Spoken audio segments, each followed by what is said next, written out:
అన్ని అమలు చేశానని చెప్తాడు చంద్రబాబు నాయుడు. మరి ఆయనకు ఆల్జీమర్స్ ఫిక్స్కి వెళ్ళిందా, మరి ఆయన పరిస్థితి ఏంటో లోకేష్ బాబు మరి కుర్చీని లాక్కునేటువంటి టైం వచ్చిందా? ఇప్పటికీ పెన్షన్ మినహా వేరే ఏదైనా చేసింది ఉందా? కరెంటు బిల్లులు నేను పెంచనన్నాడు చంద్రబాబు. పెంచి మొదటి 6 నెలల్లో 18,000 కోట్ల రూపాయలు ముక్కుబిండి వసూలు చేసింది కనపడలేదా? చంద్రబాబు మర్చిపోయినారా లేక బొంకుతా ఉన్నారా? డిఎస్సి పూర్తి చేశామంటారు, తొలి సంతకం మాత్రం చేశావు, నీ సంతకాన్ని విలువ లేదు. ఆ నోటిఫికేషన్ ఉందో ఊడిందో ఈరోజు కూడా నిరుద్యోగులు మోసం చేశాడంటున్నారు. ఉద్యోగుల్ని ఊరించావు, ఉడికిస్తా అన్నావు. నిరుద్యోగులంతా ఈరోజు నీ మీద కారాలు మిరియాలు నూరుతూ ఉన్నారు. చంద్రబాబు నాయుడు గారు ప్రచార పటోటాలతో, ఆర్భాటాలతో, వికృత చేష్టలతో, వికటహాసాలతో వైఎస్ఆర్ కాంగ్రెస్ పార్టీ కార్యాలయాలను కూల్చివేతలతో మొదలుపెట్టావు నీ ప్రభుత్వం. మరి ఈరోజు మీ ఔరంగజేబు పరిపాలన మెడికల్ కాలేజు అమ్మకాలతో, సచివాలయ ఆర్బీకే వ్యవస్థల రద్దుతో, వాలంటీర్ల వ్యవస్థల రద్దుతో, వెనుకబడిన ప్రాంతాల తాగు సాగునీటి ప్రాజెక్టుల రద్దుతో, మహిళా సాధికార వ్యవస్థను నిర్వీర్యం చేయడంతో, విద్యార్థుల భవిష్యత్తును చిదిమేస్తూ, ఉన్న ఉద్యోగాలు రద్దు చేస్తూ, నిరుద్యోగుల్ని మోసం చేస్తూ, మీరు వ్యవస్థలన్నింటినీ నాశనం చేసి, ఈ రాష్ట్రంలో వ్యవస్థలన్నింటినీ కనపడటంలే, లా అండ్ ఆర్డర్ అనేటువంటి పదానికి అర్థమే తెలియని పరిస్థితుల్లో ప్రజల్ని నెట్టి పోలీసులను మీ గోర్ఖాలుగా వాడుకొని ఈరోజు ఒక అరాచక రాజ్యాన్ని, మీ రౌడీ రాజ్యాంగాన్ని ఏర్పాటు చేసి ఒక గూండా రాజ్యాన్ని ఏర్పాటు చేశారు రాష్ట్రంలో. పథకాలు అడిగితే గొంతు కోస్తారేమో, గొంతెత్తితే గొంతు కోస్తారేమో అనేటువంటి ఒక భయాన్ని కల్పించారు ఈరోజు రాష్ట్రంలో. వైఎస్ఆర్ కాంగ్రెస్ పార్టీ నాయకులను జైళ్లకు పంపి దాన్ని గొప్పలుగా చెప్పుకుంటా ఉన్నారు మహానాడులో. ఒక ఆయన ఎక్కడ పోయాడో తెలియదంటే, ఇంకొక ఆయన జైల్లో ఉన్నాడంటే, ఇంకొకరికి ఏమైందో తెలుసు కదా అంటున్నాడు. రెడ్ బుక్ గురించి గొప్పగా చెప్పుకుంటా ఉన్నాడు. మరి మీకు అధికారం ఇచ్చింది ఇందుకేనా అని ప్రజలు చర్చించుకుంటా ఉన్నారు. మరోవైపు సంక్షేమ పథకాల విషయంలో మీరు మోసం చేసిన ప్రతి ఒక్క విషయం కూడా ఈరోజు ప్రజలు చర్చించుకుంటా ఉన్నారు. మరి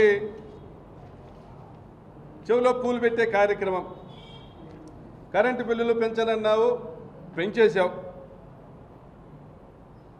2005లో మొదలైన హంద్రీనీవా, గాలేరు నగరి మరియు హెచ్ఎల్సి మోడర్నైజేషన్ పూర్తి చేయలేదు. రాయలసీమ కోసం పోలవరం అని చెప్పావు, పోలవరమే పూర్తి చేయలే.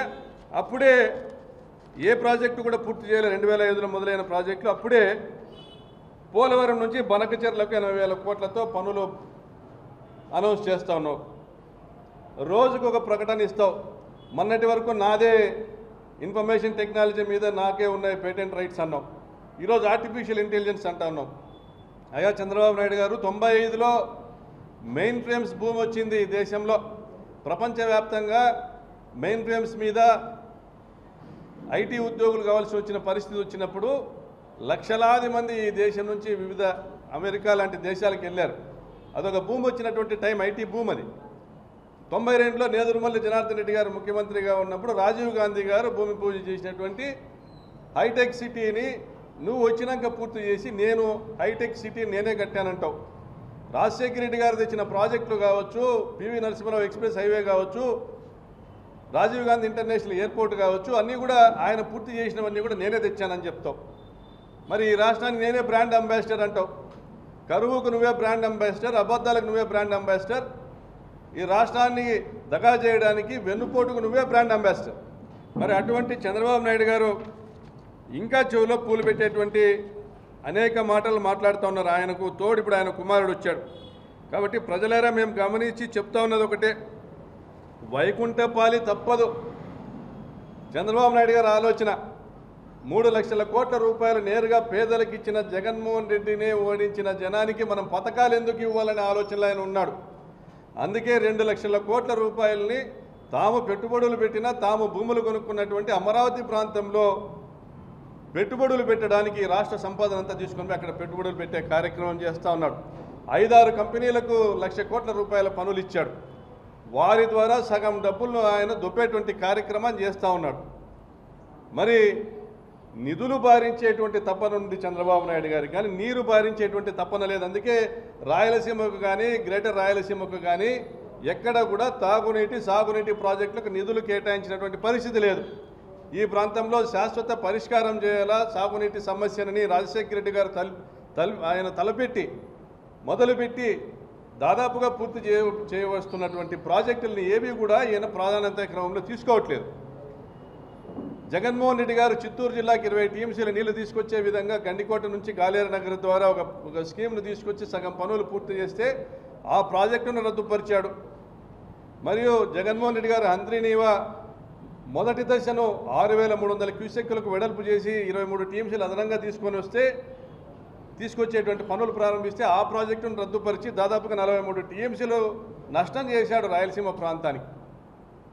మరి ఇటువంటి చంద్రబాబు నాయుడు గారు ఈరోజు కడపకు వచ్చి నేను రాయలసీమ బిడ్డనా రాజశేఖర రెడ్డి రాయలసీమ బిడ్డనా అంటాడు. అయ్యా నువ్వు రాయలసీమ బిడ్డవు కాదు, రాయలసీమ ద్రోహివి. నువ్వు రాయలసీమ ద్రోహివి చంద్రబాబు. రాయలసీమ బిడ్డ అంటే రాజశేఖర రెడ్డి, రాయలసీమ అంటే రాజశేఖర రెడ్డి అడ్డా. ఈ రాయలసీమకు మేలు చేసిన, రాయలసీమకు సాగునీరు తెచ్చిన ఈ ప్రాంత పిల్లలు వివిధ దేశాల్లో ఈరోజు ఐటీ ఉద్యోగులుగా స్థిరపడిన, ఫీజు రియంబర్స్మెంట్ తీసుకొచ్చిన, లక్షలాది ప్రాణాలు కాపాడిన ఒక రాజశేఖర రెడ్డి గారికే దక్కుతుంది ఆ ఖ్యాతి.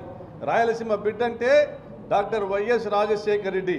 ఇచ్చిన మాట నిలబెట్టుకోవడం అంటే వైఎస్ జగన్మోహన్ రెడ్డి గారికే సొంతం. మీలాగా ప్రజల్ని వంచిన ప్రజల్ని మళ్ళీ మోసం చేసేదానికి మళ్ళీ అబద్ధాలు చెప్పేటువంటి నాటకాలు ఇంతవరకు ఎవరు కూడా చేయలేదు. Please subscribe .news